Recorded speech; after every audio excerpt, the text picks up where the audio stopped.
Oui, merci Bakary. C'est ce que pourtant c'est cette stratégie qu'on a mis en place. On a mis Nampalis Mendy en point de passe et puis on a joué à trois au milieu avec Idrissa beaucoup plus haut à droite et puis Pape Gueye à gauche. Ce que je leur avais demandé, c'était de se projeter, qu'ils ne viennent pas tous les deux à côté de Nampalis, chose qui a été le cas en réalité contre le Malawi où on a vu Chirou descendre vraiment à côté de Nampalis et Idi à côté de Nampalis et on manquait un petit peu, si vous voulez, de jeu intérieur par nos relayeurs pour appuyer justement Sadio Mané, Boulaïdia et Habib Diallo. Donc on a pu en parler par des vidéos, on a pu en discuter. Bien sûr que quand on est relayeur et que l'adversaire joue avec un attaquant ou deux attaquants, on est amené à demander le ballon un peu plus haut.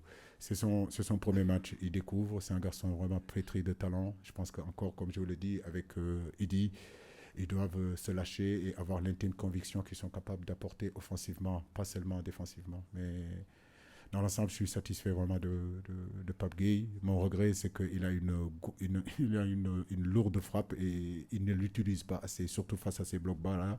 Quand vous avez un garçon comme Pape Gay qui est capable de frapper pour faire sortir cette ligne du milieu, c'est très très très intéressant. Et je trouve que sur le match, il ne l'a pas assez fait, d'autant plus qu'il avait en première mi-temps cette opportunité-là, il a voulu vraiment faire la passe.